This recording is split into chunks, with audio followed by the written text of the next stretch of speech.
जय हिंद साथियों। तो आइए आज का सेगमेंट शुरू करते हैं। आज हम देखेंगे कि पाकिस्तान की जो इकोनॉमी है, उसका जो जीडीपी है, उसका कितना हिस्सा उसे कर्ज के रूप में देना है और चाइना से कितना एक तरह से ये बोरोइंग उठा रहा है और क्या कर रहा है, क्या चल रहा है। जो पाकिस्तान है वो 10 कंट्री, एक तरह से टॉप 10 कंट्री है जो लार्जेस्ट एक्सटर्नल डेब्ट से एक तरह से ग्रसित हैं या प्रभावित हैं। और ये जो डेट सर्विस सस्पेंशन इनिशिएटिव है, इसी ने बताया है कि जो 43% जो डेट है, मतलब करीब करीब 43% पाकिस्तान की जीडीपी का इसके ऊपर एक्सटर्नल डेट है। और इतना डेप्ट है, मतलब आप समझ सकते हैं कि 45 करीब करीब 50% आप कह सकते हैं कि जितना इसकी जीडीपी है उससे आधा इसने डेट ले रखा है। इसके साथ में जो मई 2020 में वर्ल्ड बैंक और इंटरनेशनल मॉनेटरी फंड ने उसके साथ में G20 देशों के साथ में पैंडेमिक को असिस्ट करने के लिए और बहुत सारे जो सिटीजन्स हैं उनको बचाने के लिए एक इनिशिएटिव शुरू किया था। तो उसमें 5 बिलियन असिस्टेंस एक तरह से प्रोवाइड किया था, जिसमें 40 कंट्री ने क्वालिफाई किया था। तो उसमें पाकिस्तान का भी नंबर था, लेकिन जो 73 कंट्री थी वो एलिजिबल थी और इनका जो पाकिस्तान का था, इनको टेम्परेरी सस्पेंड कर दिया गया था डेट सर्विस पेमेंट से। और इसके बाद में जो 31 दिसंबर 2020 तक था, इसके बाद में जो इनका डेट था इनको चुकाना था, नहीं हो पाया तो इसको फिर आगे चेंज कर दिया था, 31 दिसंबर से आगे बढ़ा दिया था, एक्सटेंड कर दिया था। जो वर्ल्ड बैंक है या इंटरनेशनल मॉनेटरी फंड है, वो भी एक तरह से मॉनेटरी सस्पेंड कर रही हैं और जो पब्लिक डेब्ट ट्रांसपेरेंसी है उसको बढ़ा रही हैं। और जो बारोइंग की रिस्पॉन्सिबिलिटी है कि कभी लौटा पाएंगे तो उसको इन्हेंस कर रही हैं, ये सारी काम कर रहे हैं। और पाकिस्तान इस एक तरह से डीप फाइनेंशियल क्राइसिस में है। वैसे ही डीप स्टेट है, डीप स्टेट उसे कहते हैं जो जहाँ पे आर्मी का रूल हो, जैसे म्यांमार इस समय डीप स्टेट में आ रहा है। और जहाँ पे आर्मी ओरिजिनली रूल कर रही हो, जैसे अभी आप देखते होंगे सूडान में जो हो रहा है। तो इस तरह से इसको डीप स्टेट कहते हैं और ये एक तरह से डीप फाइनेंशियल क्राइसिस से भी जूझ रहा है पाकिस्तान। और बहुत सारी चीज़ें हो रही हैं पाकिस्तान में। अगर आप देखेंगे तो एक तरह से जो 2 साल में है उनको 51.6 बिलियन चाहिए था, लेकिन वो मिल नहीं पाया इन्हें। और इसी के साथ में जो फॉरेन डेट है वो 8% से अभी बढ़ा है, डबल के करीब करीब जा रहा है।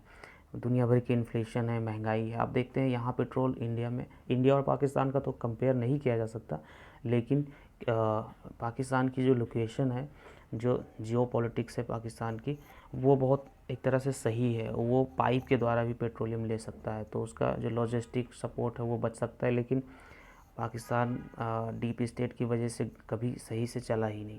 अगर उसकी उधारी की बात करें, कहाँ कहाँ से इसने ले रखा है, तो आप देख सकते हैं ये वर्ल्ड बैंक से इसने 46%, अदर बैंक से 2%, जापान से इसने 3% और चाइना से 24%। इसी के साथ में जो ADB है, एशियन डेवलपमेंट बैंक, उससे 25%।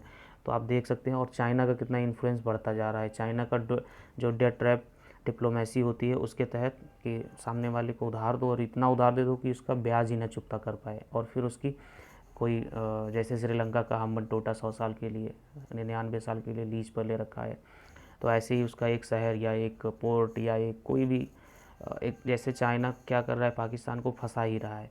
पाकिस्तान ने बहुत खुश होके जब 1962 की वार में इंडिया एक तरह से कुछ चीज़ें लॉस करता है, तो पाकिस्तान खुशी में सक्सगाम वैली का जो 6000 स्क्वायर किलोमीटर का एरिया होता है वो चाइना को गिफ्ट कर देता है। उससे पहले उनके कोई टाइज़ ही नहीं थे, कोई रिलेशन ही नहीं थे, लेकिन खुशी खुशी में दे देता है।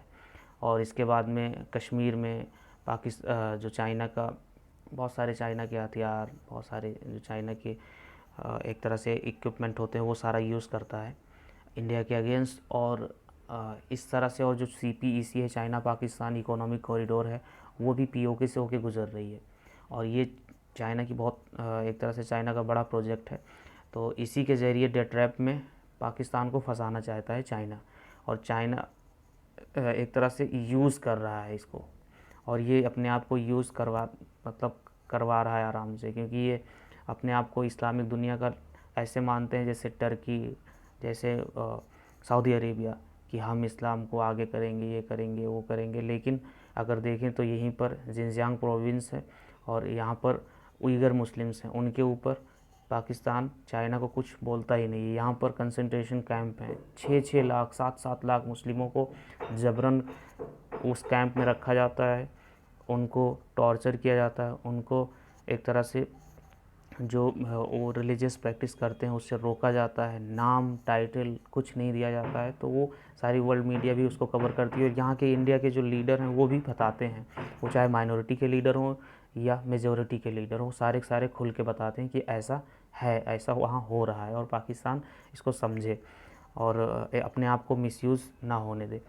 और इसी के साथ में जो पाकिस्तान है वो एक तरह से चाइना के डेट ट्रैप के साथ में ही एक्सटर्नल फाइनेंसिंग भी एक तरह से फेस कर रहा है, और बहुत सारे जो प्लांट्स हैं, हाईवे हैं, वो सभी चाइना ले गया है इनका। और चाइना क्या करता है, पहले तो कोई प्रोजेक्ट लेता है, गवर्नमेंट टू गवर्नमेंट डील करता है, फिर इसके बाद जी टू जी डील करके उसको अपनी वहाँ की लेबर उतारता है, लेबर को प्रोटेक्शन देने के लिए फ़ौज भी उतार देता है, और फिर इसके बाद में इतना कर्जा दे देता है कि उस कर्जे में ही छोटा देश फंस जाता है, और फिर वही लीज़ का, और एक तरह से जो लीज़ का नाच होता है वो नाचने लगता है। और अगर देखें तो 2016 में 40% जो पाकिस्तान का स्टॉक एक्सचेंज शेयर था वो भी चाइनीज़ की जो कंसोर्टियम है उसने ख़रीदा था। तो आप समझ सकते हैं शेयर में अगर किसी का भी 51% हो गया तो 100% शेयर में 51% उसका ओनर, मतलब एक तरह से उसकी डोमिनेंस हो जाती है, वही ओनर समझा जाता है, क्योंकि 51% मेजॉरिटी चंक होता है। और अभी आप देखिए कितना ले गया है ये चाइना, तो यहाँ पर अगर आप देखेंगे तो 45% ले रहा है। अब 45% तो बहुत होता है, वो 5% 40% तो बहुत होता है, 40 और 11 51 हो जाएगा। और ये अभी 2016 में इसने ख़रीदा था, इस समय हम बैठे हैं 2021 में, और ये बर्बादी के ही कगार पे है पाकिस्तान, आप कह सकते हैं सीधा सीधा। जो अलीबाबा जैकमा की अलीबाबा ग्रुप था, इसके साथ में जो आंट ग्रुप था, उसने यहाँ पे इन्वेस्टमेंट किया था 184.5 मिलियन का, जिसमें इसने 45% जो स्टेक था Pakistan Telenor micro finance bank का, उसका ख़रीदा था। और इस समय जो चाइना है वो पाकिस्तान का लार्जेस्ट क्रेडिटर है, मतलब लार्जेस्ट कर्जा देने वाला है। आप ये समझ सकते हैं कि ये एक तरह से बड़ा ठेकेदार बन रहा है और इनको एक तरह से पैसा दे रहा है, बस यही सीधा सीधा आप समझ सकते हैं। और अगर आपको ग्राफिक के माध्यम से समझना हो तो 2013 में 9.3% जो डेट था पाकिस्तान का चाइना से, वो केवल करीब करीब 10% था, वो इस समय 30% के करीब करीब जा रहा है। और इसी के साथ में जो बहुत सारे जो लोन्स हैं वो भी सस्पेंशन किए जा रहे हैं वर्ल्ड बैंक की तरफ से और एडीबी की तरफ से, क्योंकि पाकिस्तान है तो इनको लग रहा है कि पाकिस्तान इकोनॉमिक क्राइसिस के कगार पे है, कब ये बर्बाद हो जाए, कब ये मतलब क्या ही कहें। तो इस तरह से आज का सेगमेंट ख़त्म होता है। बहुत बहुत धन्यवाद। जय हिंद।